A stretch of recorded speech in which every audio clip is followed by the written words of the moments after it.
Good morning, Nigeria. Welcome to Daybreak on Trust TV, reaching you from the nation's capital in Abuja. I am Ayuba Ila. Thank you so much for joining us this morning. Good morning, Stella. Good morning, Ayuba, and good morning, Nigerians. Thank you for joining us. Ayuba, you look nice. Yeah, thank you so much. Is it the outcome of the leave? So as you, you look gorgeous as well. I think the leave did something for you. Not exactly. I tend to think I've always been like this. Yeah, right. Yeah. Yeah, right. Yes. Okay, that's nice. All right. Well, let's take a look at the headlines for this morning. Farmers herders.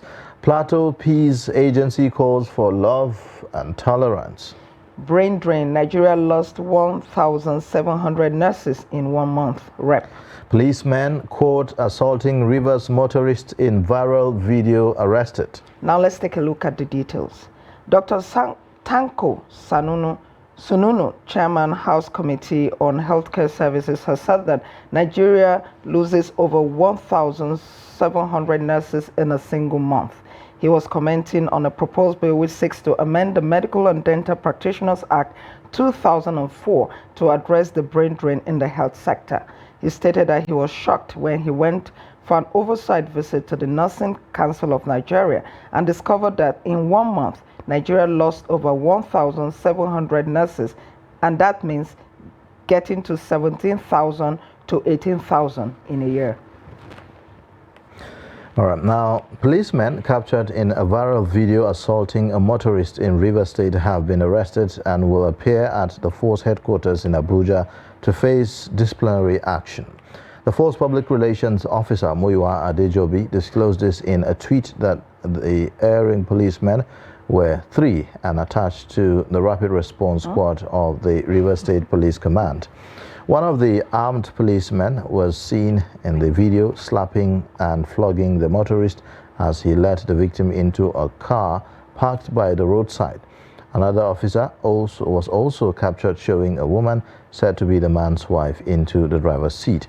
The Commissioner of Police in Rivers State, Okon Effiong, had earlier ordered the arrest of the officers and promised to get them sanctioned. All right, the Director General of the Plateau Peace Building Agency, Joseph Lengman, has admonished farmers and herders in the state to exhibit the spirit of mutual love and tolerance during the farming season. The agency also urged them to stick to the peace terms and security code. Lengman gave the advice yesterday in his office in Jos during a monthly parley with journalists. Mr. Lengman said the state government needed to consolidate the peace achieved so far, noting that government cannot afford a relapse of the monumental achievements in the restoration of peace across the state. He guaranteed a peaceful farming and grazing activity this year. If both farmers and herders could abide by the laid down terms, then they can achieve a better and more robust relationship and actually achieve no clash situation this year, he said. All right, now, the member representing Igboba, Oka Federal Constituency of Edo State in the 8th National Assembly, Johnson Agboyima, has blamed high-placed Nigerians for the humongous revenue loss in the oil and gas sector. The lawmaker made the allegations at the ongoing public hearing on the alleged loss of over $2.4 billion revenue from the illegal sale of 48 million barrels of crude oil export in the 2015, including crude oil export from 2014 till date. The report. The oil and gas sector, particularly crude oil, is still the mainstay of Nigeria's economy, accounting for 95% of the country's foreign exchange earnings and 80% of annual budgeted revenue. An ad hoc committee was set up in December of 2022 after a motion brought before the House by Ibrahim Isiaka on the need to investigate the serious loss recorded by the country in crude oil sales amounting to billions of dollars. Speaker Femi Gbajabiamila, here represented in his welcome address, stated that Sections 88 and 89, including the House rules, gave the House power to set up an ad hoc committee to investigate the alleged crude oil theft.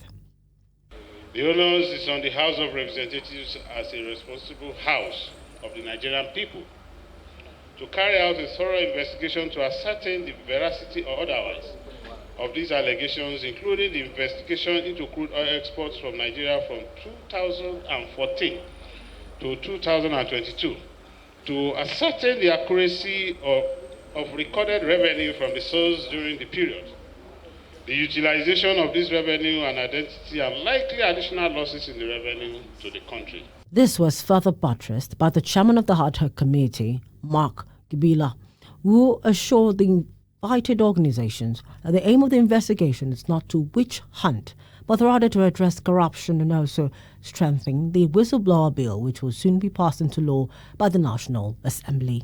So I want to assure you that while we will not allow Nigeria's commonwealth to be stolen and frittered away, we will also have to uphold the very tenets of human rights and the rule of law to say that everybody deserves a right to a fair hearing. The NNPC, CBN, AGF, Upstream Regulatory Commission, Ministry of Finance, Accountant General Office, and others all ignored the first day of the hearing as the committee adjourned to next week. Meanwhile, a group known as George Obo Whistleblowers Network has kicked against the ad hoc committee investigating the alleged loss of $2.4 billion in revenue from the illegal sale of 48 million barrels of crude oil export in 2015, including all crude oil exports and sales by Nigeria from 2014 till date. The group, during a peaceful protest held on Tuesday at the National Assembly, wants the ad hoc committee to stop the investigation, saying it cannot be a judge in its own case. They said the whistleblowers who gave information on the illegal sales of the 48 million barrels of crude oil were neither asked to write a petition nor called as witnesses to appear at the ad hoc committee hearing. The people that are supposed to be at that sitting, they are not carried along. That is the major issue now. The whistleblowers are not carried along, and they just want to be a judge in their own case.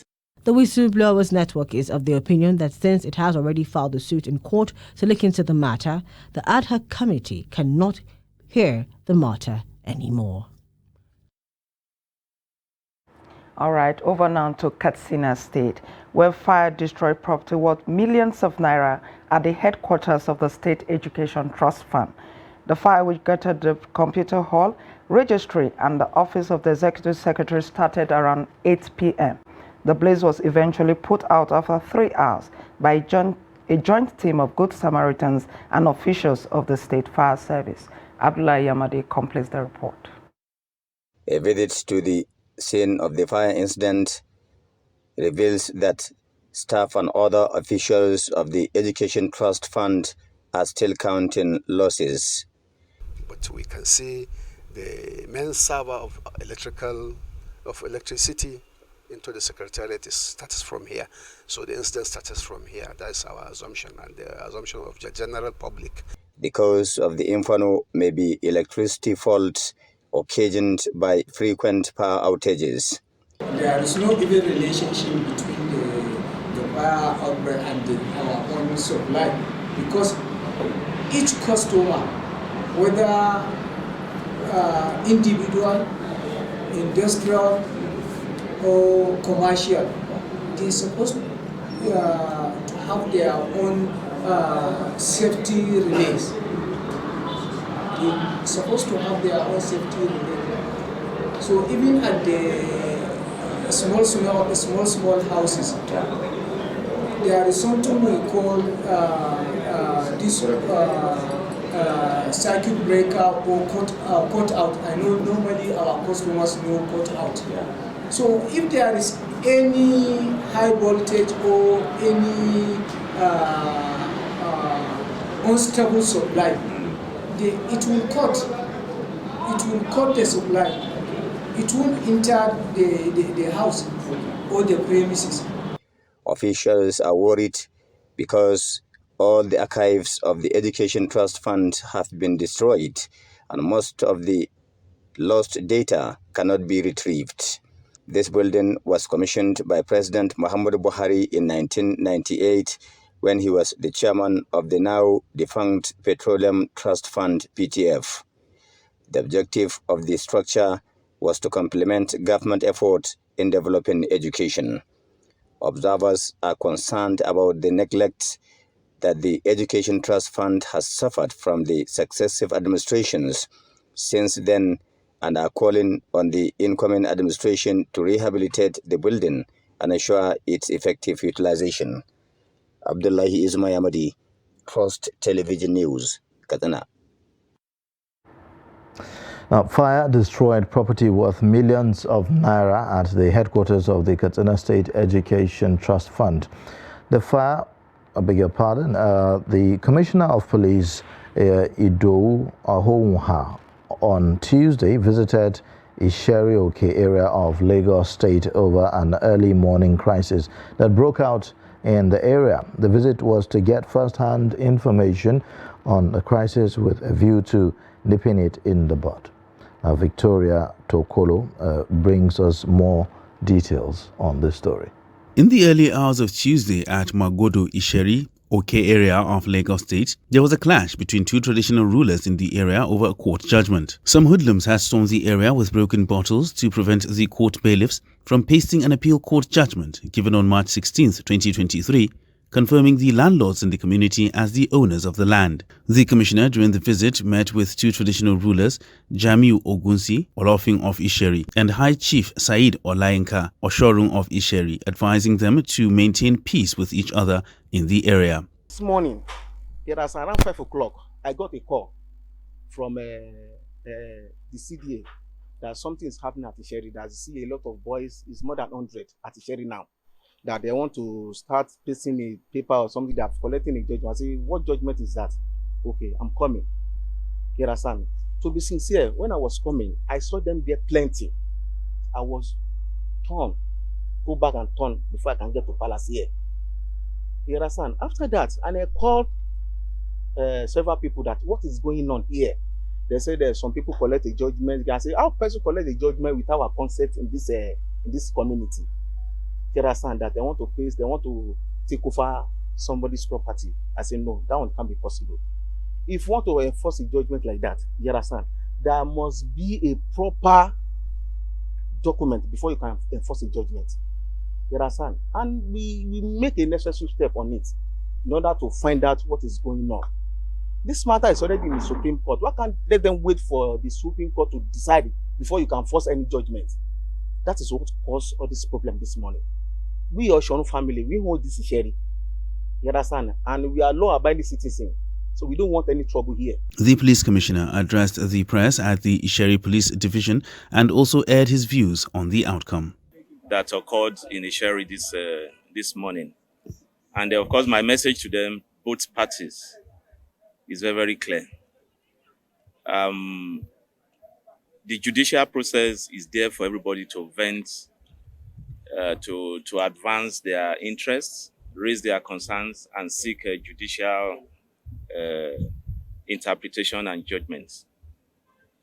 The police as an institution is not involved in that. We only enforce the law. He assured that all those involved in the disturbance of peace in the area will be brought to book and urged traditional rulers to ensure they settle the matter in court, since the case is already in court, instead of resorting to fighting and disturbing the peace of the community. All right, thank you very much for that report. We'll now go for a very short break. When we return, we'll look at what the newspapers are saying today. Please stay.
necessarily tribal or regional entities.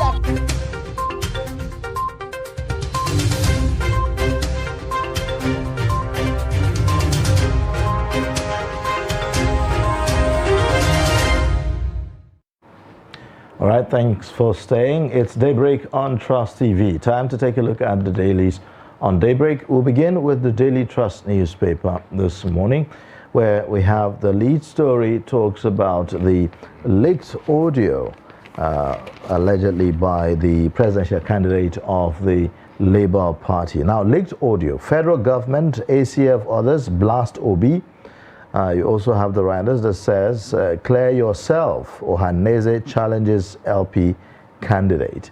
It's ploy to divert attention from Obi's petition, says Afenifere. You have Arewa elders warn LP candidate against unguarded utterances. And that's on page 4 of the Daily Trust newspaper. You look at other stories there. Reps finger Malami Ahmed, others in $2.4 billion oil revenue scam. And that's on page 6. IMF urges CBN to continue raising interest rate on page 19. Jais Bank increased gross profit by 2.3 billion naira in 2022.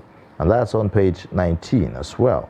You have a pictorial there showing you Nigerians from Libya being received by officials of the National Emergency Management Agency on their arrival at the cargo wing of the Murtala Mohammed International Airport, Ikeja, in Lagos yesterday.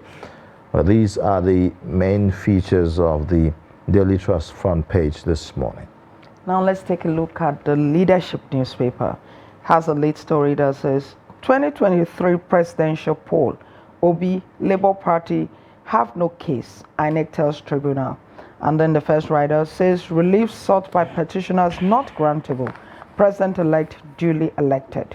And the second rider, Tinubu APC wants petitions dismissed. And above that, we have Lai Mohammed seeks clarification on Yes Daddy audio.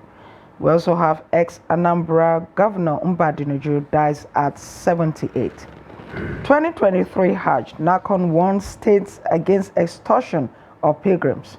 And just beneath the masthead, we have $22 million Calabar Channel dredging, Intel's contracts cost me my job. This is from Hadiza Bala Usman. And above the masthead, Pig Milk apologizes to Christians over Good Friday advert. We also have acting PDP national chairman irrelevant, says Wiki. These are the major stories on the Leadership newspaper for today. Now, on the Nigerian Tribune this morning, we have the lead story there. It says, $460,000. Why Tinubu forfeited amount in US? APC tells court. Dismiss Obi, Labour Party's petition. Tinubu, APC, INEC tell tribunal. You'd find out on page 2 and 3 of the Nigerian Tribune. Now, above the masthead, you'd find Lagos pandemonium in Isheri Magodo over attempt to execute judgment over land ownership. OAU students beat colleague to death for allegedly stealing on campus. You also have police arrest 2 suspects for stoning driver to death in Ondo State to charge them with murder and arson. Below the pictorial there, you have Buhari told me Amechi wanted me sacked as NPA MD. And that's former MPA boss Hadiza Bala speaking. You have also resident doctors kick over 5-year compulsory service proposal. APC members' insistence on Christian Senate President hypocritical, says Atiku. Coalition of Northern APC support groups wants Lukman sacked. Buhari approves free zone status for Ekiti Knowledge Zone. Well, these are the main stories on the Nigerian Tribune this morning. All right, now let's go to the Punch newspaper. Its lead story is also from the Tribunal. It says, Tinubu won presidential poll, INEC tells Tribunal. Then the first rider, President-elect clinched 1/4 of valid votes cast in 29 states. This is from the Electoral Umpire. And then the second rider, losing FCT, IREF hiccups can't invalidate APC victory, says INEC. And beneath that, beneath the pictorial, we have 256 stranded Nigerians rescued from Libya and Chad. And the pictorial, it's that of the persons that were rescued and brought back into the country. Beneath that, we have Rodsvivo Jandor asks tribunal to sack Sanwo-Olu. We also have assault, pleased to begin trial of 3 Rivers Kano cops. Still on the Punch, mob beats OAU student to death over stolen phone. And just above the masthead, House leadership, pro-G5 reps plot to scuttle PDP plans. National Assembly proposes jail term for Ponzi scheme promoters. And we have Amcon bars Arik Air founder from airlines premises. These are the major stories on the Punch newspaper for today. All right, now the Guardian newspaper, the lead story talks about the medical doctors. It says doctors demand salary review before May 29. UK counterparts begin strike over pay. NARD wants payment of reviewed 2023 medical residency training fund and admonishes reps on obnoxious bill sponsored by Johnson. To someone neck meeting in 2 weeks on next line of action. I also have a burden of proof, much ado about Tinubu's asset declaration. Sports minister under fire over 21 billion naira request to fix national stadium. You also have IMF retains Nigeria's economic growth projection at 3.2% as global inflation decelerates. Allow APC choose National Assembly leadership, Wike tells opposition. These are the main stories on the Guardian newspaper this morning. Over now to the Nation newspaper, still from the Tribunal. It has a lead story that says, INEC didn't meet conditions to win. Atiku didn't meet conditions to win, INEC tells Tribunal.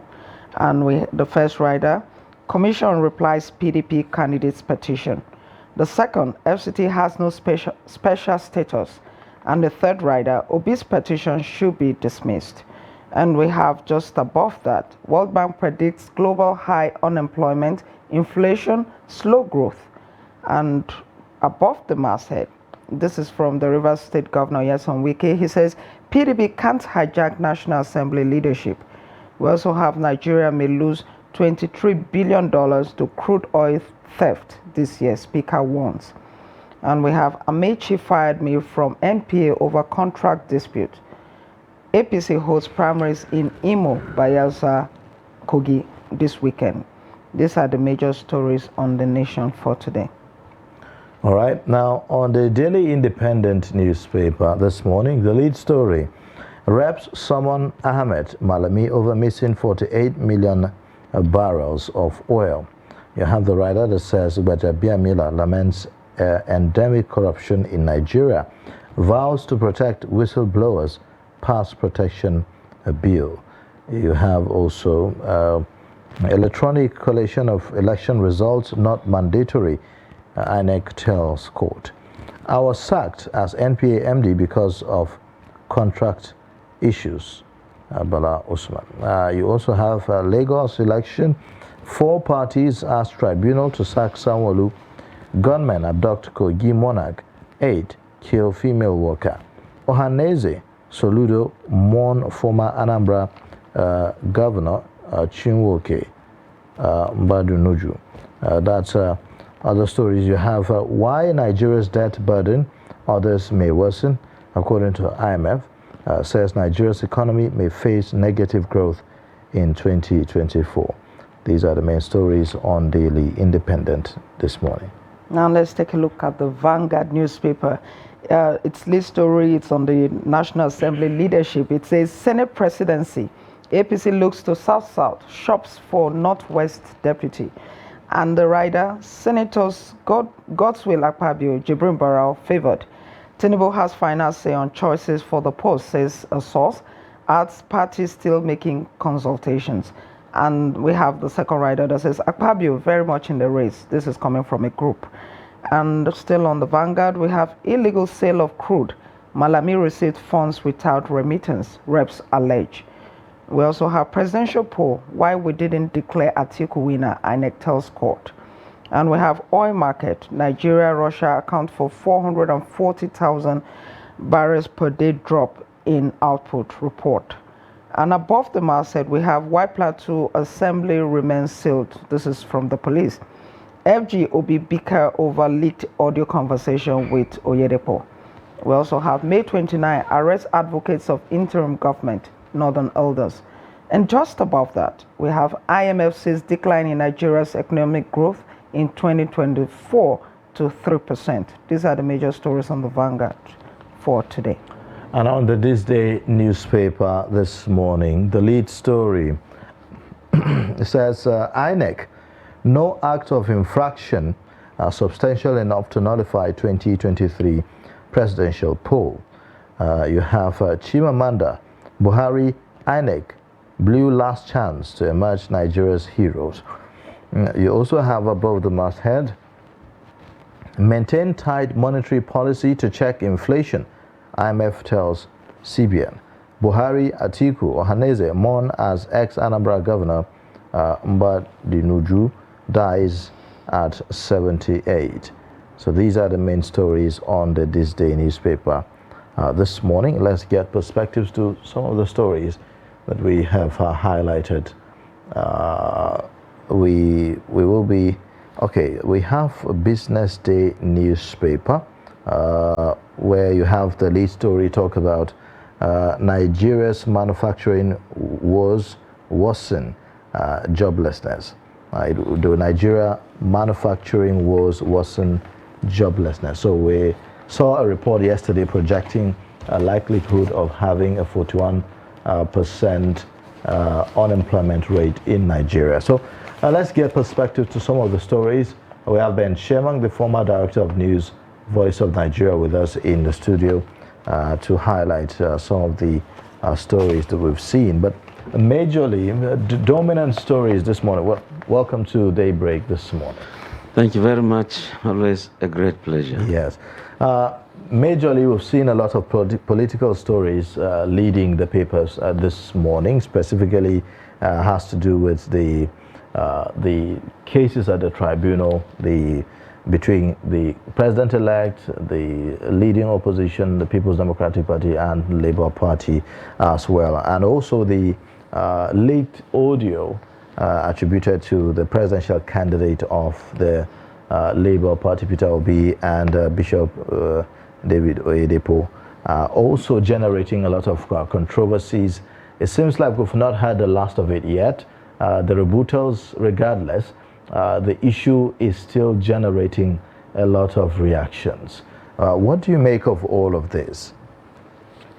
And I can see the kinsmen of Peter Obi, Ohaneze, saying Obi should come out clean on this leaked audio or report.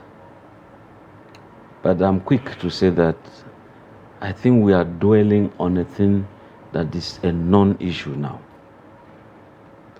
See, the Independent newspaper, the last headline you read about the manufacturing sector and its woes. Look at the sea of unemployed youth that we are having there. And we are dwelling on a recorded voice. Yes, it hinges on integrity and all that stuff. But since there are winners of this election, or some people have gone to the election tribunal, I think that this recording should be a non-issue. How is that bringing security to us? How is that feeding Nigeria? How is that ensuring a kind of peaceful coexistence? I think we should be steps ahead. Looking at some of the stories, it almost feels as if the campaigns are still ongoing, as if we've not had an election. Exactly, because the moment you already have winners, we are thinking of what should be called agenda setting. What is, even at the gubernatorial state level, what is it in every state that you have to give Nigerians, your voters, your constituents? What is it at the federal level that you want to do for the entity called Nigeria when it comes to education? Are we going to see this kind of incessant strikes? What is the agenda for security, for example? If you have security, I tell you, every other thing will come in. If I don't have money and I can sleep even under a tree and dream very well, I have no problem. I'll praise the government for ensuring I sleep under a tree. Mr. Chairman. But let us talk of agenda setting rather than tape recording, rather than still continuing campaigns when indeed elections have come and gone. We cannot be talking of campaigns after elections. Mr. Chairman, like Ayuba just said, like it appears as if the campaigns are still ongoing. And that is why you look at the Business Day, its editorial, which is actually a front page comment, says, enough of this slanging match post-election. Like, why do you think people are we're still having comments, we're still having inciting statements and all of that, even when people have taken their grievances to the courts? Why is it that people have not allowed the process to just, run its course? You see, when you believe, some people even took servant position, they believe they were cheated in the election, and therefore they still have to make, their positions known. Every time you rush to the newspapers to get some headlines looking for relevance. Why is it that we just can't accept defeat? If you were defeated and it's just clear, you accept it. Now, when you sue INEC and sue your opponent, and INEC, of course, will naturally align with the opponent or the person who has won, rather, because it's your own word versus two people. What do I mean? You are alleging there's a fraud electorally, and therefore you sued INEC and sued even the winner, INEC for declaring the winner.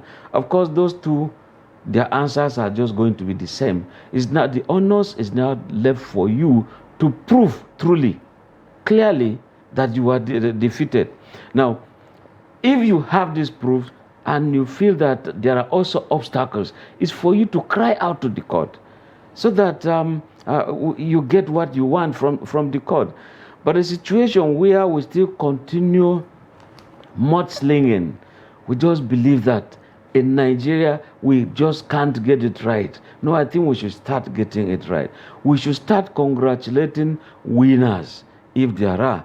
And of course, except otherwise, you failed, you have seen, you have proof that yes, they are so conspicuous, they are clear, so clear that yes, everybody knows, and you can present them, and this was what happened. And if that was the case that happened during the election, then let us be patient and see what the tribunal will come out with, because everyone is saying, those who have won, they say, if you are aggrieved, go to the court.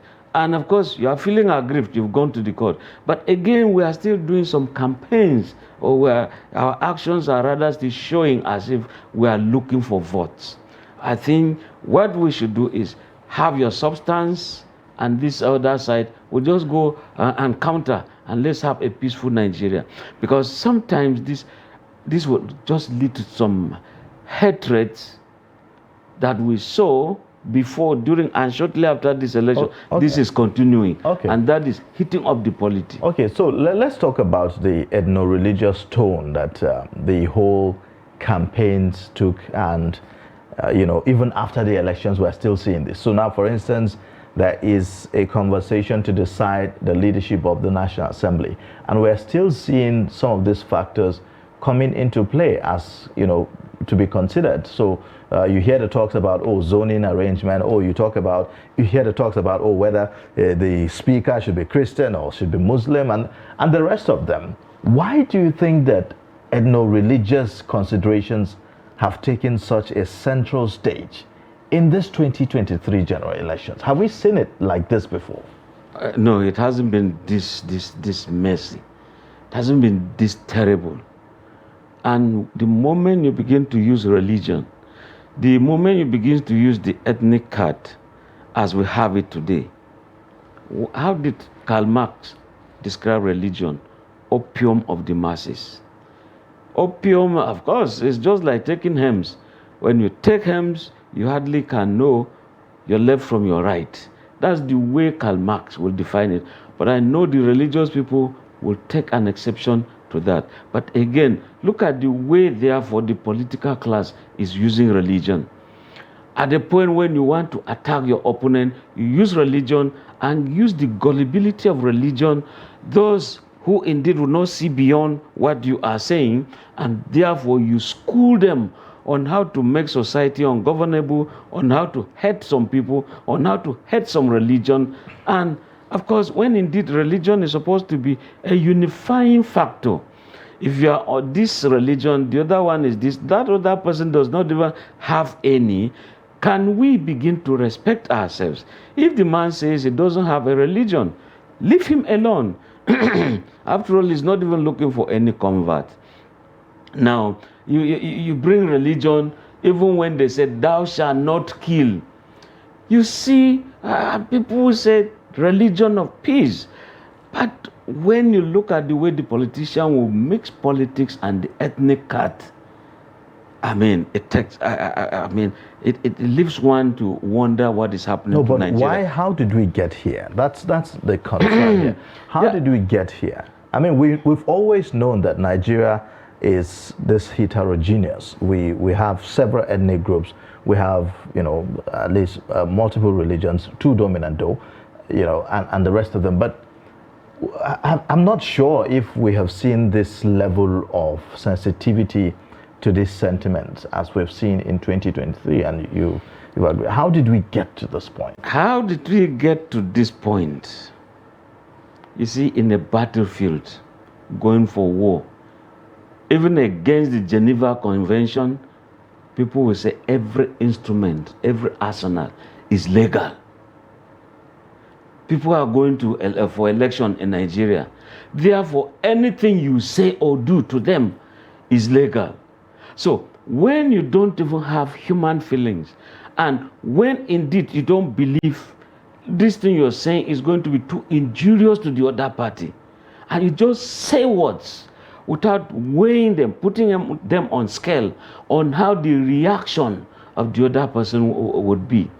And politically, when you also have this what do you call those in charge of certain societies, the political juggernauts, when you begin to say things against them, those other people are bound to a kind of react. Now, let us look at Chimamanda. She has condemned this election. Look at Wole Soyinka. He has condemned some aspects of Peter Obi. And what are we now seeing? Some people are now comparing the Nobel laureate with Chinua Achebe. Just because of politics. Say, look, your write-ups you are not better than Chinua Achebe. And those arguing belong to another tribe. Those arguing for Wole Soyinka, and they say, Chimamanda played plagiarism in some. Mr. Chairman, is there any... Just a moment. Just because of politics, those who indeed have reached the peak, the zenith of their profession, we are now swelling them. They are nowhere. The world is celebrating them. We are saying they are misfits. This is Nigeria. This is politics. That's the ethnic cut we are seeing. That's the religious cut we are seeing. It shouldn't just be. How do we come back from this? How do we get back? Because where we are at this point, it's a very dangerous place. I think every regime that comes, except that of Buhari, you find a way of let's go to a national convention or a national confab. So how do we get out of this? Can we also have a national rebirth confab? A national rebirth confab, whereby you just bring in people everywhere. Can we begin to iron out we have had several of these national Those ones were political. This one, we want to talk of a rebirth. Is it even really possible to separate politics from it? Because it looks like there are a lot of baggages that the country is dealing with that till date have not been dealt with, have not been settled. And we keep going back and forth over them here and there. So do we just say we leave it that way? I think even if others failed there should be a time that we do something and see if we can follow it. There's nothing wrong in having a national rebirth, a national reorientation. And when Abacha was saying, not in our character, I mean, we've been good people, helping here and there. I mean, you can imagine each time those days you listen to a thief man from Benue State and his Fulani counterpart, by the time they have all sorts of jokes, you laugh and laugh and laugh. That was Nigeria of those days. But today, where are those things? That's why we need a rebirth. It's just not, yes. The issue from me, from what I observed, is that the issue is more with the political class. The rhetorics, the negative rhetorics, is more with the political class and not necessarily with ordinary Nigerians on the street. Yes. So that's where we should focus our energy. And if that's where the problem is, then how do we get politicians to really focus on the issues that matter rather than, you know, some of these primordial sentiments? Now, let me tell you, when you say we don't need to follow, pay attention to the masses are the instruments for destruction. The masses are the ones being recruited. Even Boko Haram, they recruited masses. And so, yes, if we are talking of the political class, why do they go to traditional rulers to seek for blessings? Because they believe in that institution. That institution will come on board, national rebirth. Why do they go to religious leaders? You're talking of a leaked tape now. Why did somebody go to a religious leader? You believe that religion can help you. So religion will come in, national rebirth. The youths who are leaders of tomorrow, of course, we cannot leave them. We can't go and take decisions in conference halls of Sheraton Hotel, Hilton Hotel, and they are loafing around in Kalabari, they are in Manchok, they are in villages here and there, and nobody takes care of them. There has to be a way of taking care of the youths. Yes, Stella, before you ask your question, again, we are talking. Today is International Day of these children in the streets. Look at the out of school syndrome in Nigeria. By the time you add them, see, they are more than the population of Togo, Niger, add to Ghana. You now see the problem we have in Nigeria. It's a huge, very humongous kind of a problem that we are just, it's a gunpowder waiting to explode. If we don't harness these people, we have to have this rebirth whereby, look, if a government is not giving what they want, what is supposed to be the solution, we cannot just be government of patronage. We are the majority at the National Assembly. Everything that happens is yes, yes, yes. And of course, that will tell you that the opium is really working. Mr. Chairman, I agree that we have a large number of out-of-school children and all of that. But the people that you see making these statements, especially on social media, they're not out-of-school children. And a lot of them are the youth. They are the younger people. Yes, I know that maybe the politicians make incendiary statements and all of that. But because these young people, they interact with a lot of people. Now there's social media, there's the internet and all of that. Somebody would have expected that they will be able to see the politicians for who they are. Shouldn't they be able to say, oh, these people are just trying to divide us, and be able to, you know, separate the truth from whatever it is that the politicians are handing down to them to? Yes, they should be able to see. But again, when the youth begin to unleash their anger on society because they've been abandoned, I mean, children will be out of school for how long? And even when you're talking of teachers, for God's sake, the least, someone that you don't respect is the teacher. And these are people who indeed will ensure that they start building leaders of tomorrow. So the tomorrow's leaders are being abandoned. Those who are molding them are not actually given their rights to do it. Like FCT, for example, you realize that you are promoting teachers. They say, okay, you promoted you to this rank, but there's no salary attached to it. And you only backdate it to so time. And even at that, you see people who have been promoted 2 times, they are not enjoying the value of that promotion. Why will you kind of promote somebody, it's there on paper and bearing the title, but money does not follow. You see, it's a misnomer. We cannot. And if I were to be the government, the incoming, honestly, we should ensure that teaching is given a priority, just like the doctors. We cannot be having a situation where our doctors abroad, see how many have been rejected, either in America or London today, or Great Britain. They're saying that they are substandard. You know, tell me how a medical student who is supposed to have been taught so thing in medical on the human being, on operations. There were strikes. Now he has been graduated. And Stella, you go to hospital, you see him with the stethoscope. They said there's going to be a strike. And this child that you know, who indeed has been on Yahoo every time, you now see him with stethoscope. You are the one that he's going to operate upon. How do you take that? All right, it's a big thing. Away from politics, well, maybe this has a little of politics, but this story has been, you know, for the past 2 days now, where Hadiza Bala Usman, the former MPA MD, is talking about the reasons why she was sacked. On this leadership story, she says, $22 million Calabar Channel dredging Intel's contract cost me my job. And in another story that was carried by the Daily Trust yesterday, all of these were revealed in her book, of course. She talked about how, because she attempted to change the things, to change the way things were being done at the MPA, that was why she lost her job. What do you make of that? Apart from that, said President Buhari also told her Rotimi Amechi wanted her sacked. These are very weighty allegations involving the president, involving former Minister of Transportation and presidential aspirant. What do I make of this?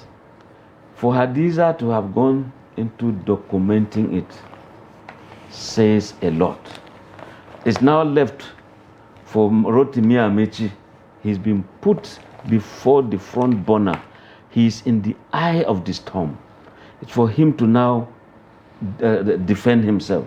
But in the midst of all of this, it's evolving around corruption. It's not about a gift. Big money of this nature. So we expected rather that... Is the same Rotimi Amechi that was making the allegation that the INEC chairman, Professor Mahmoud Yakubu, was a selection of the president-elect to be, you know, the exactly. And having, but so what does that? I mean, what does that suggest? It seems to signal that from within the party, the APC, there seem to be a lot of, you know, I think that cracks and infighting, if you like. I think that Rotimi Amechi is losing out, to me, because when you look at it, the moment he lost presidential that bit, he just went to the periphery, and everything the party was doing, you could scarcely find him. We saw him very active during the governorship election in Rivers State, though. Well, you see, already Wike had already taken charge of that place and campaigning very well for APC, even before the gubernatorial. And for the gubernatorial, if presidential, Wike was working for Asiwaju. Even with PDP, he was for APC. Where was Rotimi then?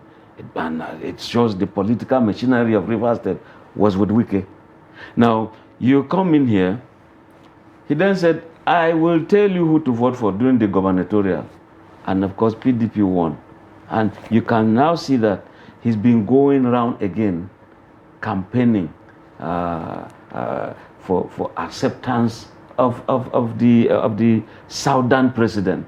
And some people are saying, well, he meant good for the South. So politically, you see that Rotimi Amechi is actually going to lick quite a lot of wounds. And the political future, we don't know yet. And for the governor, Wike, some people are saying, this guy, the way he was spending, probably EFCC will now beam its searchlight on him But he said he will go nowhere, he will be in River State, he stole no money and all that stuff. So, again, this is time where you can find some people trying to play the religious card. In River State itself, there are supposed to be some kind of rotations. Some people will oppose this and all that stuff. So, but Wike happens to be somebody, a master of the art for now.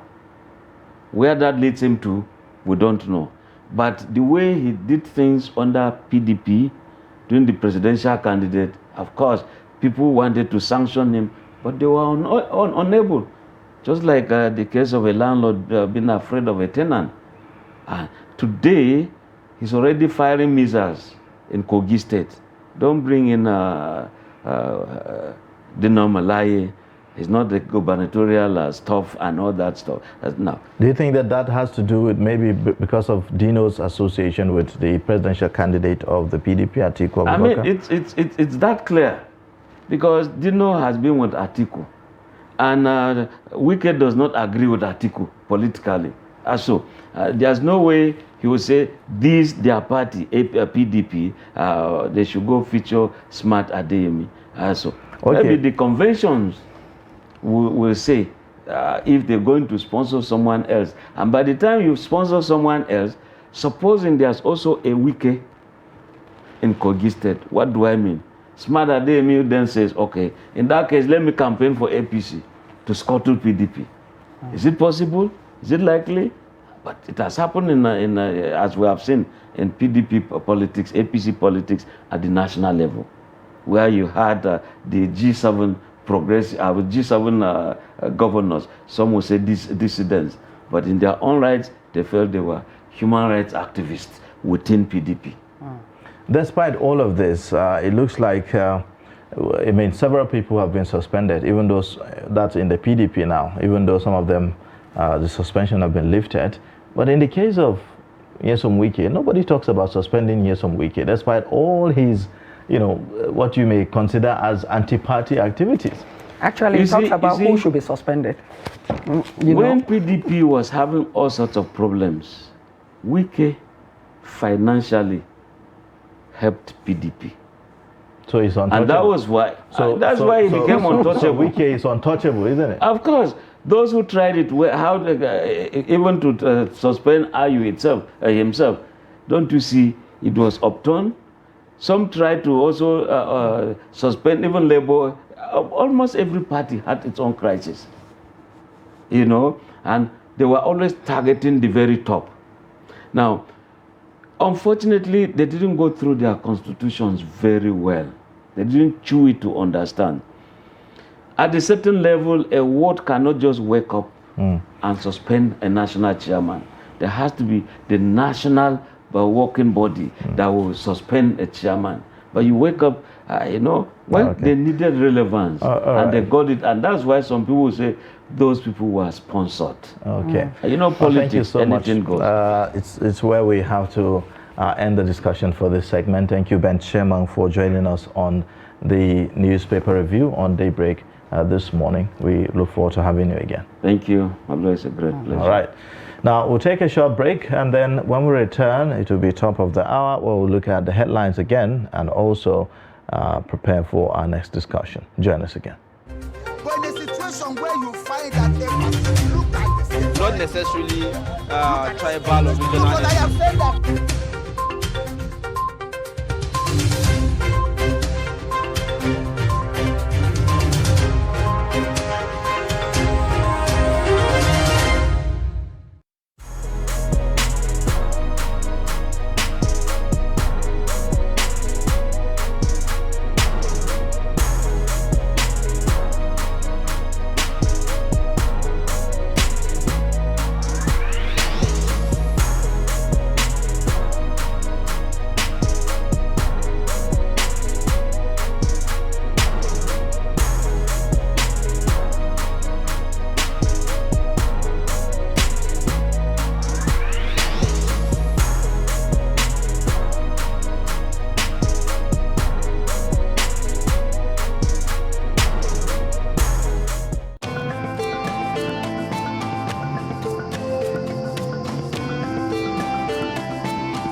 That's great. That's good to see.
All right, thank you for staying with us. You're still watching Daybreak, 1 hour into the show already, and it's time for us to take a look at the headlines again for those who are just joining the show for now.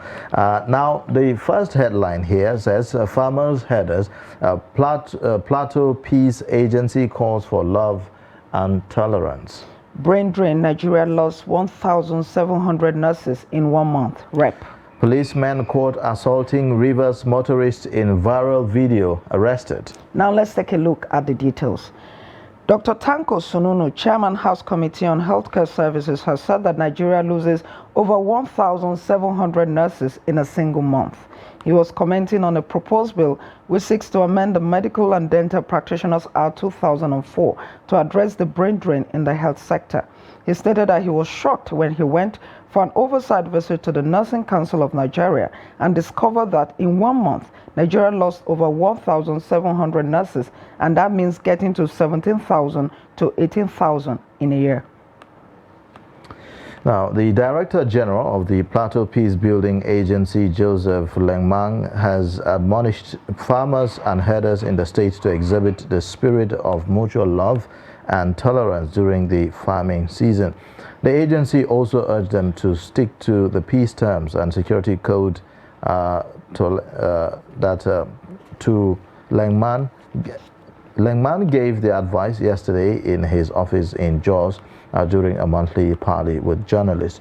Mr. Lengman said that the state government needed to consolidate the peace achieved so far, noting that government cannot afford a relapse of the monumental achievements in the restoration of peace across the state. He guaranteed a peaceful farming and grazing activities this year.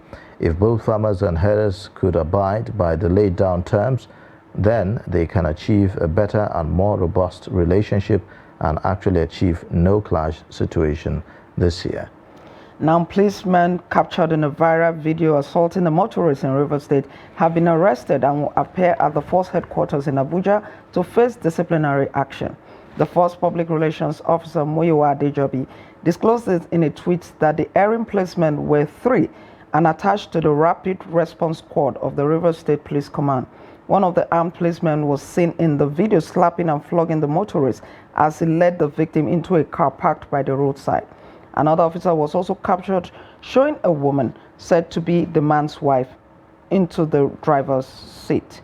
Aside, the Commissioner of Police in Rivers State, Okon Effiong, had earlier ordered the arrest of the officers and promised to get them sanctioned.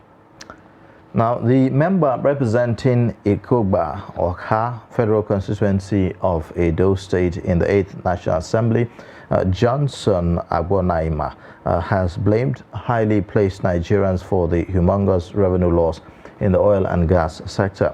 The lawmaker made the allegations at the ongoing public hearing on the alleged loss of $2.4 billion revenue from the illegal sale of 48 million barrels of crude oil export in 2015, including crude oil export from 2014 till date. Take a look.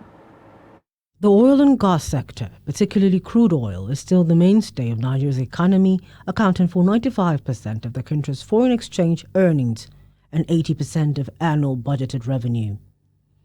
An ad hoc committee was set up in December of 2022 after a motion brought before the House by Ibrahim Isiaka on the need to investigate the serious loss recorded by the country in crude oil sales amounting to billions of dollars. Speaker Femi Gbajabiamila, here represented in his welcome address, stated that Sections 88 and 89, including the House rules, gave the House power to set up an ad hoc committee to investigate the alleged crude oil theft. The onus is on the House of Representatives as a responsible house of the Nigerian people to carry out a thorough investigation to ascertain the veracity or otherwise of these allegations, including the investigation into crude oil exports from Nigeria from 2014 to 2022, to ascertain the accuracy of recorded revenue from the source during the period, the utilization of this revenue and identity and likely additional losses in the revenue to the country. This was further buttressed by the chairman of the ad hoc committee, Mark Gibila, who assured the invited organizations that the aim of the investigation is not to witch hunt, but rather to address corruption and also strengthen the whistleblower bill, which will soon be passed into law by the National Assembly. So I want to assure you that while we will not allow Nigeria's commonwealth to be stolen and frittered away, we will also have to uphold the very tenets of human rights and the rule of law to say that everybody deserves a right to a fair hearing. The NNPC, CBN, AGF, Upstream Regulatory Commission, Ministry of Finance, Accountant General Office, and others all ignored the first day of the hearing as the committee adjourned to next week. Meanwhile, a group known as George Obo Whistleblowers Network has kicked against the ad hoc committee investigating the alleged loss of $2.4 billion in revenue from the illegal sale of 48 million barrels of crude oil export in 2015, including all crude oil exports and sales by Nigeria from 2014 till date. The group, during a peaceful protest held on Tuesday at the National Assembly, wants the ad hoc committee to stop the investigation, saying it cannot be a judge in its own case. They said the whistleblowers who gave information on the illegal sales of the 48 million barrels of crude oil were neither asked to write a petition nor called as witnesses to appear at the ad hoc committee hearing. The people that are supposed to be at that sitting, they are not carried along. That is the major issue now. The whistleblowers are not carried along, and they just want to be a judge in their own case. The Whistleblowers Network is of the opinion that since it has already filed a suit in court to look into the matter, the ad hoc committee cannot hear the matter anymore. All right. Fire destroyed property worth millions of naira at the headquarters of the Katsina State Education Trust Fund. The fire, which gutted the computer hall, registry, and the office of the executive secretary, started around 8 p.m. The blaze was eventually put out after 3 hours by a joint team of Good Samaritans and officials of the State Fire Service. Abdullah Yamadi completes the report. A visit to the scene of the fire incident reveals that staff and other officials of the Education Trust Fund are still counting losses. But we can see the main server of electricity into the secretariat starts from here. So the incident starts from here. That's our assumption and the assumption of the general public.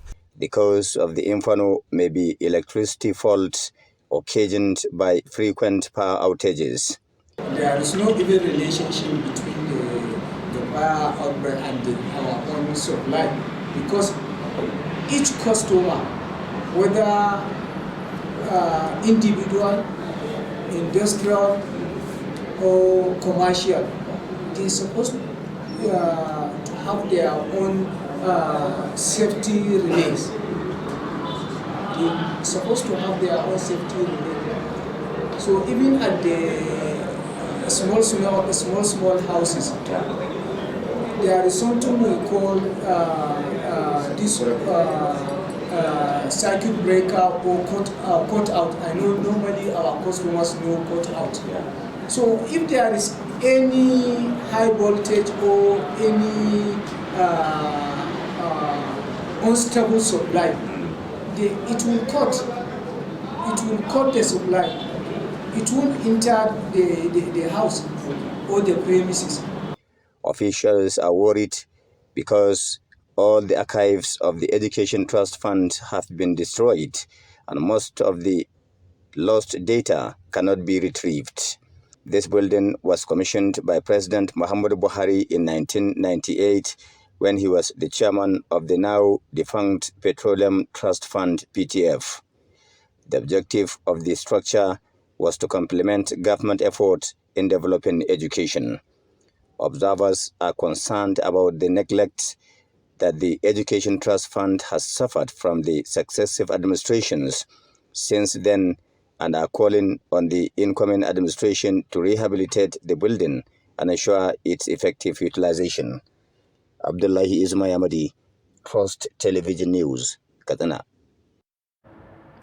The Commissioner of Police, Ido Owohunwa, on Tuesday visited Isheri-Oke area of Lagos State over an early morning crisis that broke out in the area. The visit was to get first-hand information on the crisis with a view to nipping it in the bud. Victoria Tokolo brings us an update. In the early hours of Tuesday at Magodo Isheri, Oke area of Lagos State, there was a clash between two traditional rulers in the area over a court judgment. Some hoodlums had stormed the area with broken bottles to prevent the court bailiffs from pasting an appeal court judgment given on March 16, 2023, confirming the landlords in the community as the owners of the land. The commissioner during the visit met with two traditional rulers, Jamiu Ogunsi, Olofin of Isheri, and High Chief Said Olainka, Oshorun of Isheri, advising them to maintain peace with each other in the area. This morning, it was around 5 o'clock, I got a call from the CDA that something is happening at Isheri, that you see a lot of boys, it's more than 100 at Isheri now, that they want to start pasting a paper or something, that's collecting a judgment. I say, what judgment is that? Okay, I'm coming. Kerasan. To be sincere, when I was coming, I saw them there plenty. I was torn, go back and turn before I can get to Palace here. Kerasan. After that, and I called several people that what is going on here. They said that some people collect a judgment. I say, how person collect a judgment without our consent in this community? Kerasan, that they want to place, they want to take over somebody's property. I say, no, that one can't be possible. If you want to enforce a judgment like that, Kerasan, there must be a proper document before you can enforce a judgment. Kerasan, and we make a necessary step on it in order to find out what is going on. This matter is already in the Supreme Court. Why can't let them wait for the Supreme Court to decide before you can force any judgment? That is what caused all this problem this morning. We Oshonu family, we hold this Isheri, and we are law-abiding citizens, so we don't want any trouble here. The police commissioner addressed the press at the Isheri Police Division and also aired his views on the outcome. That occurred in Isheri this morning. And of course, my message to them, both parties, is very, very clear. The judicial process is there for everybody to vent, to advance their interests, raise their concerns, and seek a judicial interpretation and judgments. The police as an institution is not involved in that. We only enforce the law. He assured that all those involved in the disturbance of peace in the area will be brought to book and urged traditional rulers to ensure they settle the matter in court, since the case is already in court, instead of resorting to fighting and disturbing the peace of the community. All right, that's a wrap on the packages for this morning. We'll now go for a very short break. When we return, we're going to our first discussion of the day. Please stay.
That's great.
Trust TV, documenting the Nigerian story. All right, thank you for staying with us. It's Daybreak on Trust TV. Time for us to take a look at the next discussion on the program. Now, no fewer than 385 people have died and 416 have sustained injuries as a result of auto crashes in the past 3 months. The casualty figure was based on reported cases of road accidents from January to March this year. Overspeeding, overloading, and some unacceptable attitudes of drivers have been identified by the Federal Road Safety Corps as the causes of the rising rate of auto crashes in the country. We're talking a lot more about this, but first let's take a look at a breakdown of some of the cases that we have just highlighted. So you could see right on your screen in some of the states that we have seen this incident. In Bauchi, for instance, you have in March alone 23 people, 25 people died in the month of March, on 23rd of March specifically, along the Udugo Hadeja Potiskum Road in Gamawa local government area. In Niger State, you have 24 persons died, and along the Etsu Oro village, Bida Mokwa Road, and also in Kebbi State along Jega Koko Road, where you have 23 people died. So this is just some of the cases that we've seen. Then a total of 135 persons died, injured in Plateau State. Plateau State is said to have the highest number of casualties. You also would have other figures there that would show you reported number of casualties in auto crashes between January to March 2023. The total is 385, and then the number of injured is 446. Now, further breakdown will show you in Bauchi you had 98 people died between January to March in 3 months, and then the number of people injured was 61. In Kebbi State, 53 people died, number of injured people 40. In Niger, 39, with number of people that got injured put at 12. 25 people died in Lagos, where you have higher number of people that got injured, which is 83. And in Kano, 23 people died with 3 injured in that state. So this gives you a breakdown. You have number of total deaths in the month of January put at 175, the injured 198. February, you have total number of people that died put at 24, and then those injured 28. And in March, 186 died, while those that got injured were 194. These are This is the breakdown of the figures that we are dealing with so far. Just in 3 months, imagine 385 people dying due to road accidents. We have the Federal Road Safety Commercial Representative here in the studio, DCC Hassan Abdurrahman Bima. He'll be talking to us about this, and also joined by Senior Special Advisor on Intergovernmental Affairs and NGOs, NURTW Headquarters, Suleiman Danzaki, who we hope to have join us virtually much later on the program. Thank you so much for joining us on Daybreak this morning. Thank you. Yes. This number that we are seeing, quite alarming. Do you find this unusual? Yes, it's actually unusual, because at our end we are doing all we can, our possible best, to mitigate the crashes. As far as the road safety is concerned, on daily basis, we have what we call money cry.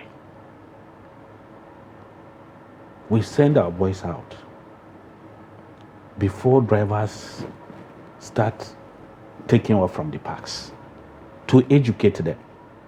Not only the drivers, they talk to both the drivers and the passengers to educate them, enlighten them on the need to drive safely, on the need to exercise patience whenever they are on the road. Okay, we'll talk more on what the road safety is doing, but right now we want to understand why we have such alarming number.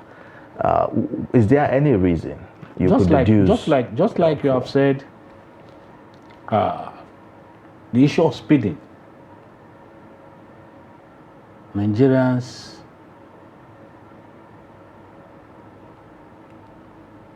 are of the attitude of speeding.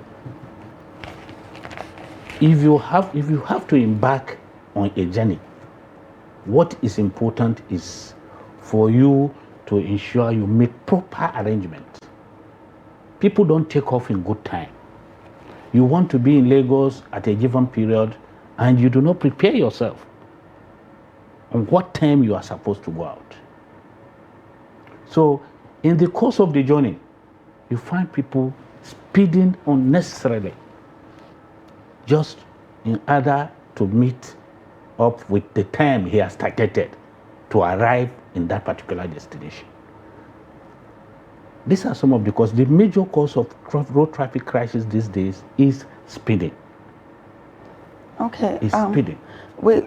All the time, anytime you have an official of the road safety, yes, he gives us the same reason for these accidents: speeding, overloading, yes, and all of that. And every year, the same thing. Like you said, your people go out and talk to the drivers and all of that. Why hasn't anything changed? Why? Because it appears as if the number of deaths and those injured is going up. It's not going up. It's not going up. Our target, like this year, our target is to ensure we have a 5% reduction. We have our strategic goals at the beginning of every year.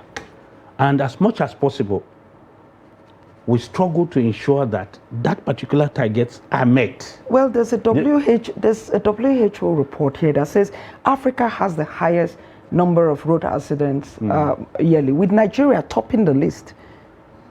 So what we have is not a good situation, as it were. It's not a good one at all. It is never a good one. And on our side, we are also worried over this incessant crashes. The commercial of recent, when the last one happened, was it in Bauchi, where we had to go out and interact with the transport unions, trying to find measures. This is one of the reasons why I started off asking whether you find these numbers of the last quarter unusual. If you say, for instance, compare with the figures from the last quarter of last year. What has changed? Have we seen an increase, or have we seen a reduction in this number? 380. I don't have the figures of last year with me here, but the fact still remains that on our part, as road safety, road managers, on our part, we are dealing with people who maybe due to, because majority of our drivers, very large number of our drivers, commercial drivers, I've said, are uneducated. And as much as possible, we try even the highway code to translate them into other languages, Nigerian languages, so that the drivers can be familiar, will be able to know the real expectations once they are on the wheels.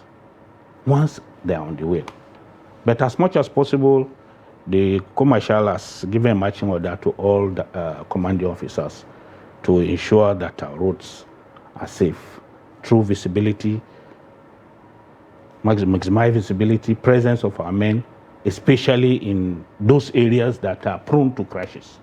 And that, I believe, will be able to reduce the number of occurrences. Okay, if you look at the month of March, for instance, the month of March seemed to have had the highest number of people that died, 186, which is far above what we saw in the month of February. Do you think that perhaps the elections have anything to do with this? Well, I cannot actually link the two, but most probably, because during those periods, there were mass movements. There were movements all around. People were going from one part of the country to the other. So when we have such occasions, such situations, there is every likelihood that we experience more crashes. But the electioneering period itself, I think the number of crashes came down. I don't know the exact date. The presidential election, that is. So in the month of February, actually, we saw a reduction. Yes. It was 24 people that were recorded to have died in the month of February. So that's the month we had the presidential election, February 25th. Yeah. And then total number of injured, 28, which is a sharp decrease from the over 100 and almost 200 that we saw in the month of January.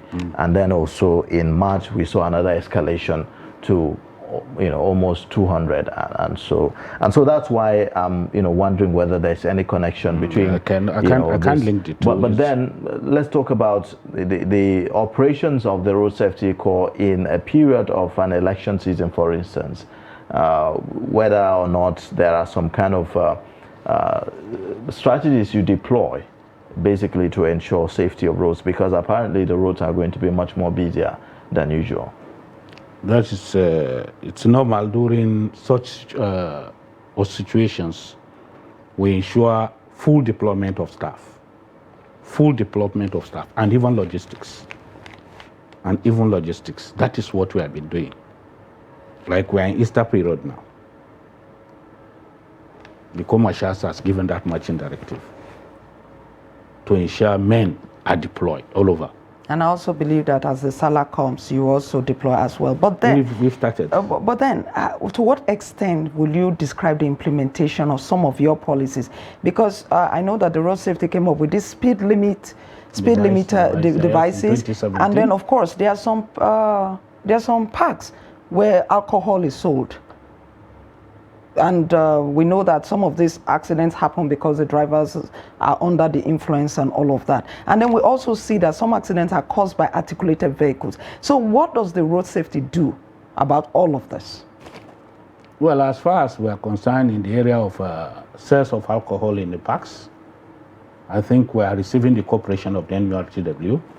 Not only then, other stakeholders are also cooperating with us. I remember about 2 weeks ago, I was in Nyanya for an enlightenment program, and the DPO there gave his full support, and that they will swing into action to ensure no alcohol is sold at that particular park. And I was made to know that the operation was actually carried out. So we are doing our best.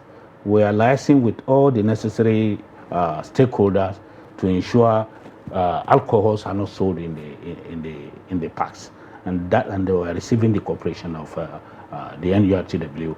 And in the area of articulated vehicles, we are also liaising with the necessary transport unions regarding that. And I believe we are doing our best also in that area. How about the speed limit devices? The speed How do you limit, track that? listen, the speed limit devices was introduced in around 2017, I can remember actually. And since then, the enforcement is on. Up till the present time we're talking, the enforcement is still on. We, for any vehicle that is arrested, that is found not to have a speed limiting device, such vehicles are booked.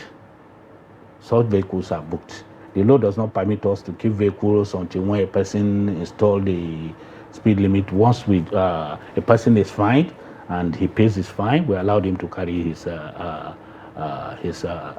vehicle.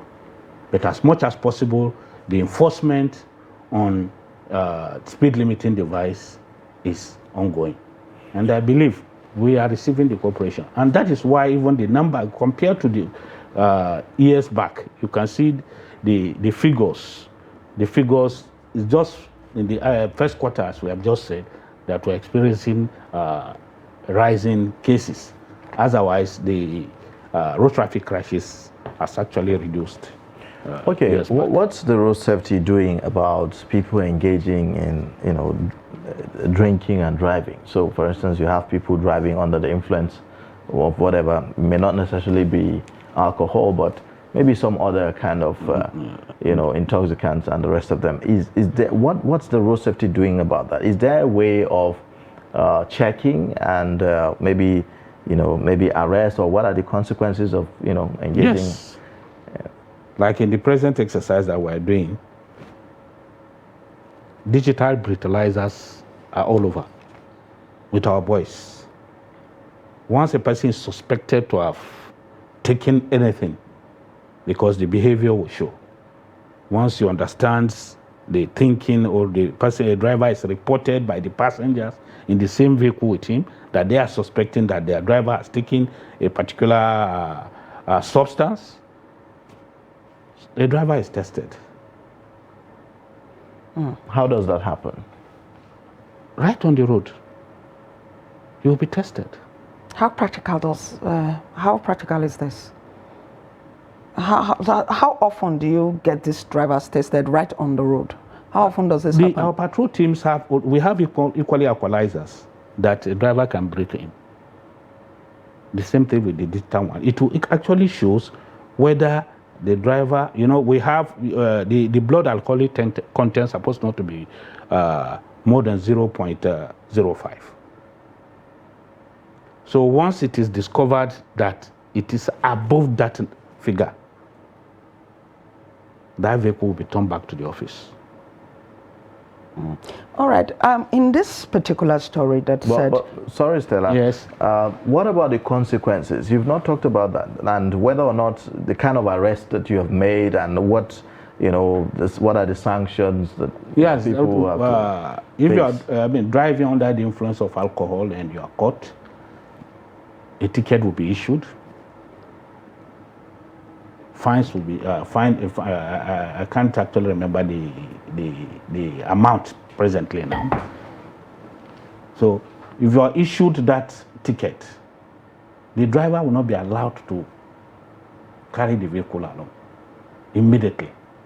Arrangement will be made. We'll contact the park so that they can bring him another new vehicle to convey the passengers to wherever they want to go. And in some cases, drivers are equally delayed for days. You'll be coming for enlightenment, for education. Talking about issuance of tickets, we also know that when you see somebody driving and making phone calls. Yes. The person is stopped and issued ticket.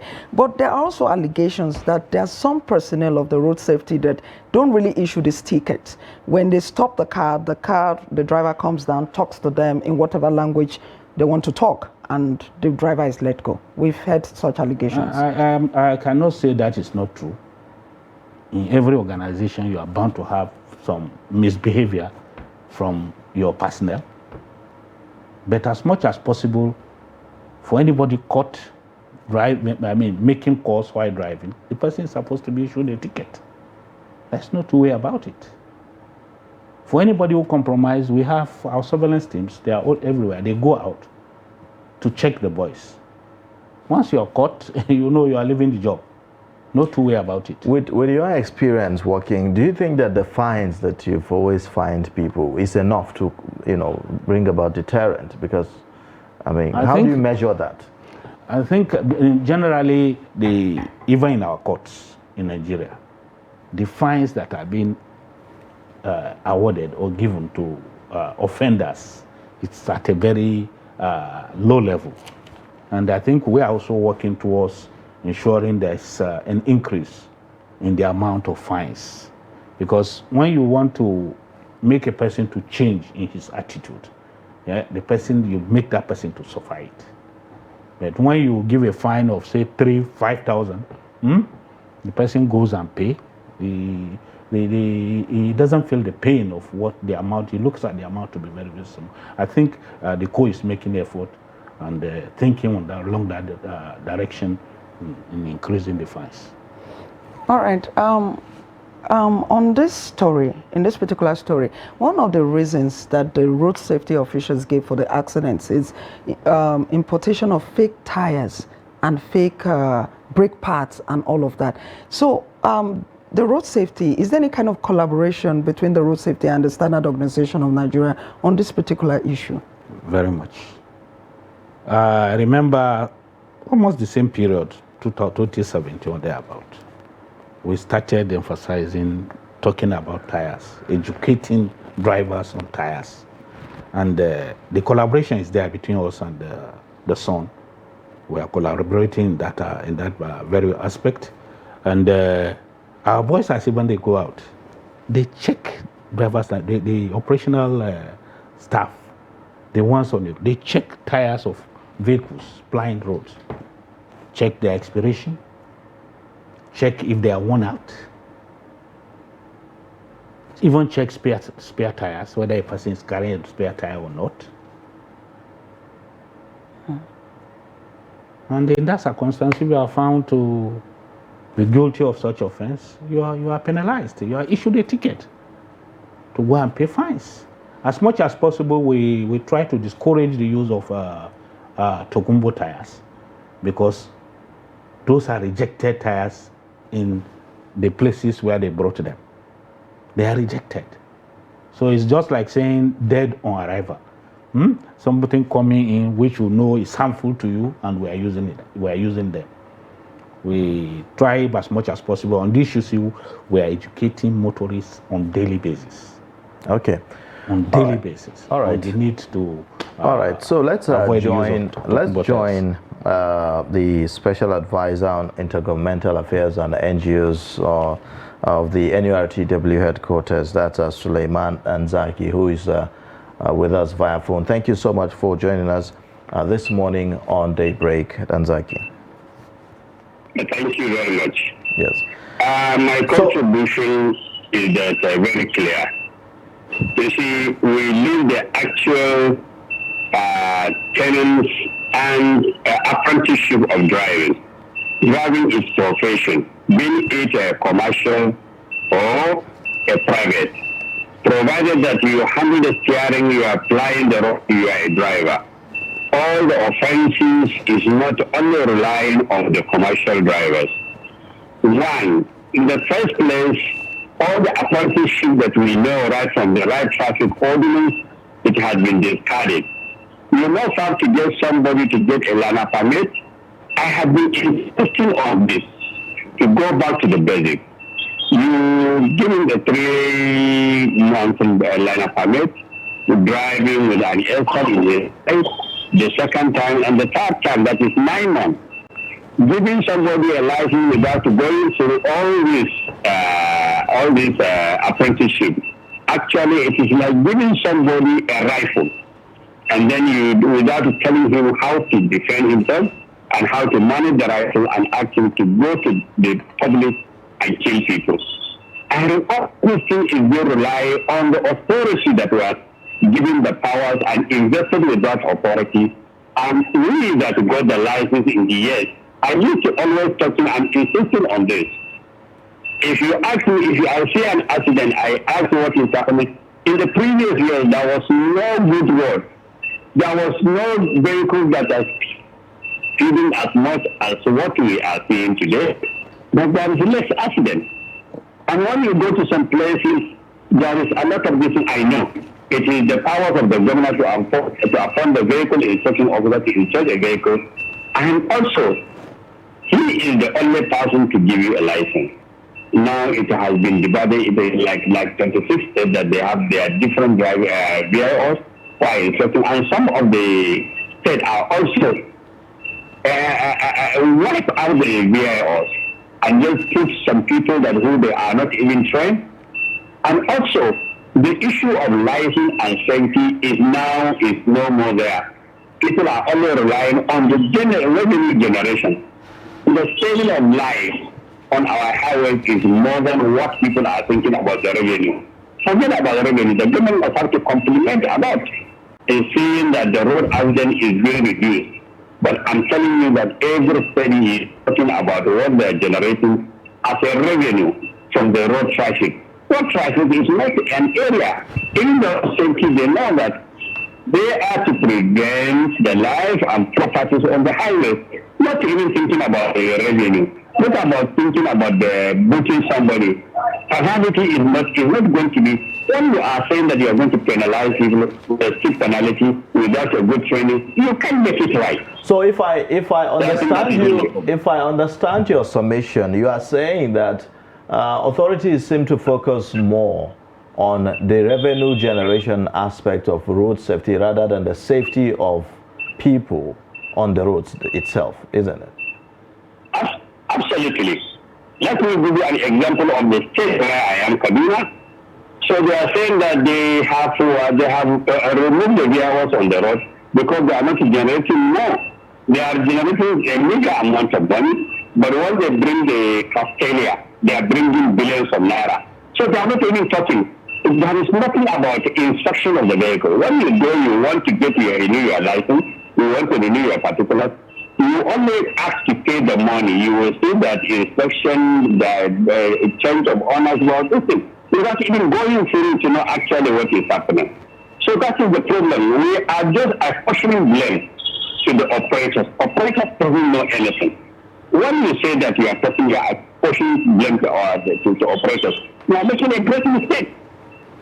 The laws are made to somebody to make somebody, to tell somebody to absolutely go out to the tenets of the law. But it's not so in Nigeria. You are counting a lot, but they have never gone back to drawing board. In 1842, a vehicle that was manufactured was invented at that particular time was moving 2 kilometers per hour. But at least that vehicle had an accident when we were going to a sloping area, and even the driver got a fracture. Talk less about the vehicle that is going 100, 120, and they are talking about other commercial vehicles. They don't stop, they don't listen. When you see them, they are only talking about the roadworthiness of the vehicle.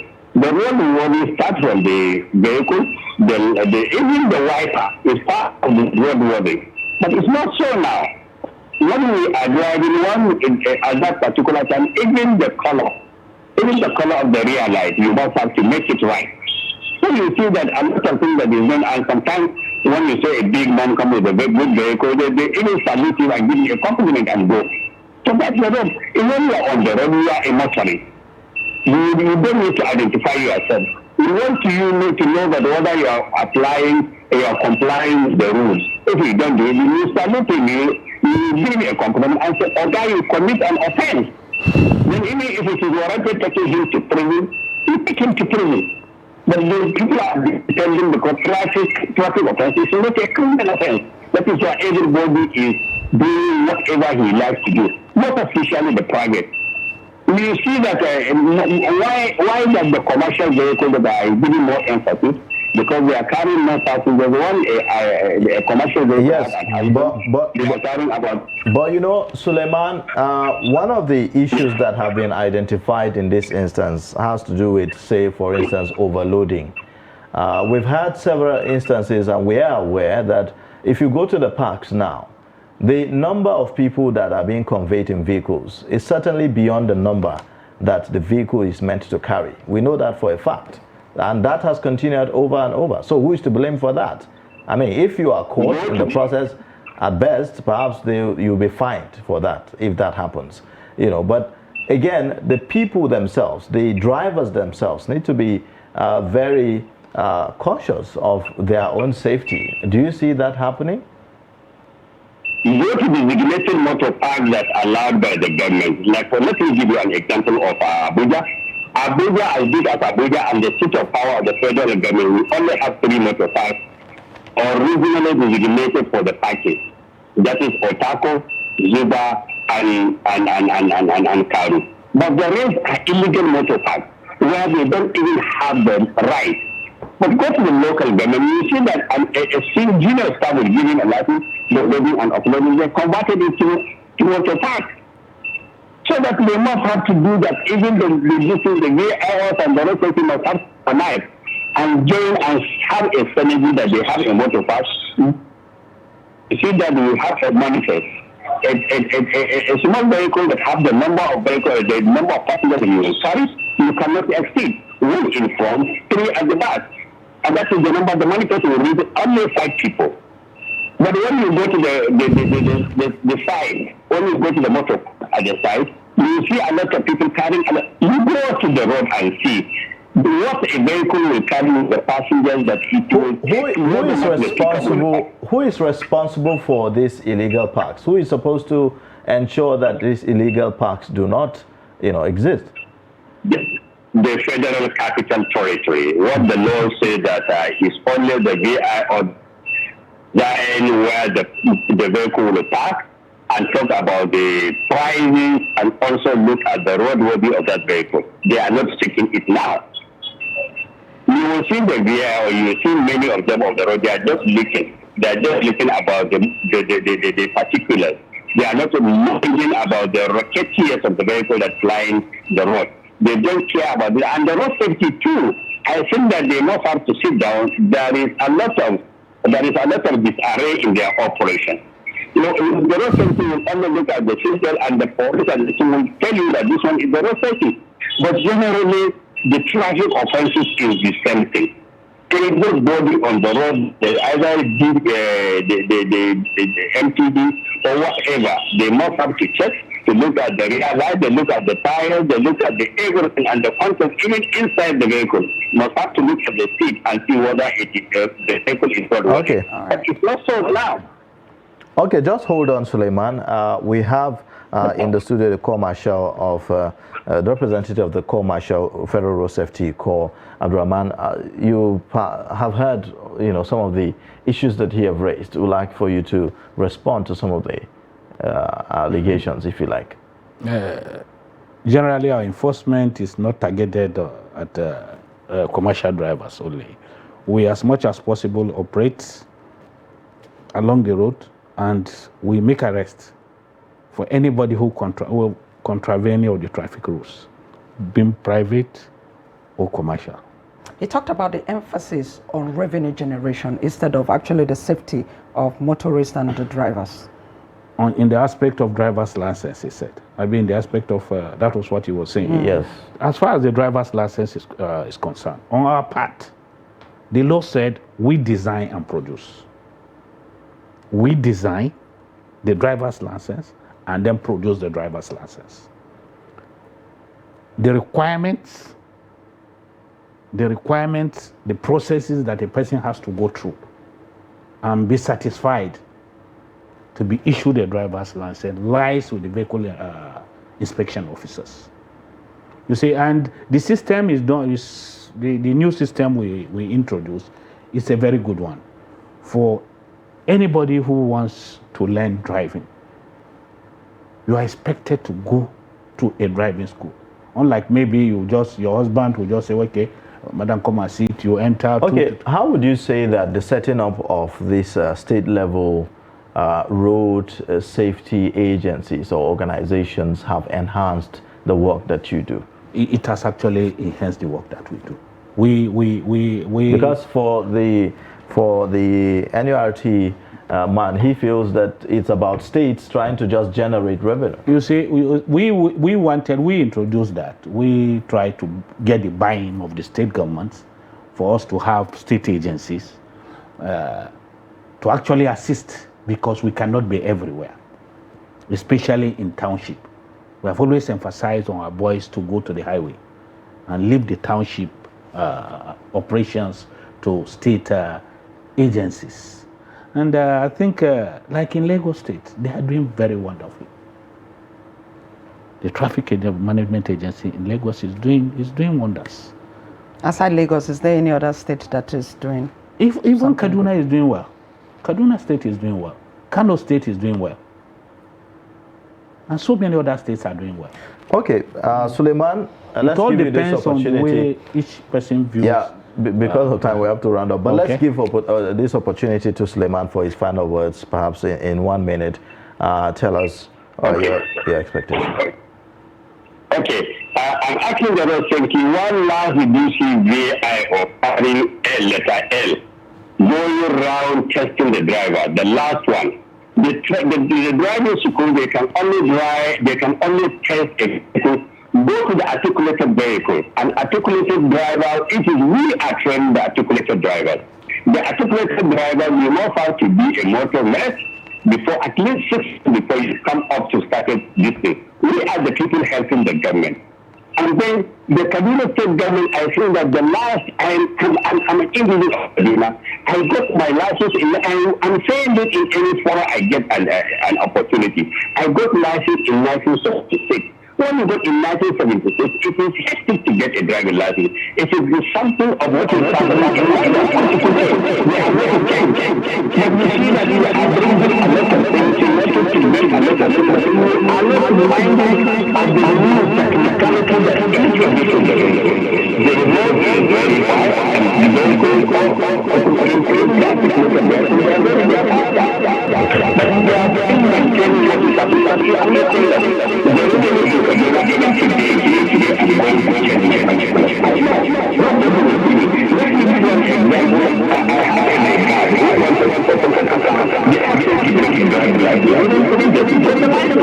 Okay. All right. Thank you so much, Comrade Suleiman Nzaki, the Special Advisor on Intergovernmental Affairs and NGOs, NURTW headquarters. Thank you for joining us on Daybreak and sharing this insight with us. We have to let you go. Perhaps in 1 minute, if you can just conclude your thoughts on this. Well, my advice to Nigerians and indeed drivers is to, as much as possible, exercise caution whenever they are on the road. Very many of the areas mentioned that we have crashes, they have very good roads.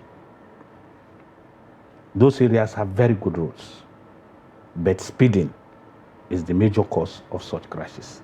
So as much as possible, I wish to appeal to drivers to please reduce their speed. Ensure you comply with the regulated speed limit. And anywhere you find yourself, try to, as much as possible, obey traffic rules and regulations. All right, thank you so much. I think we'll be able to thank you so much, DCC Hassan Abdurrahman Biba, for joining us on Daybreak and sharing this insight with us. Thank you very much. Look forward to having you again. That's our show for today. In case you've missed, you can always watch across all our social media platforms and also on our YouTube live stream. Let's do this again tomorrow. My name is Ayuba Ilya. Thanks for watching. Thank you for joining us this morning. Join us same time, same station tomorrow. My name is Stella Iyaji, and do have a very pleasant day.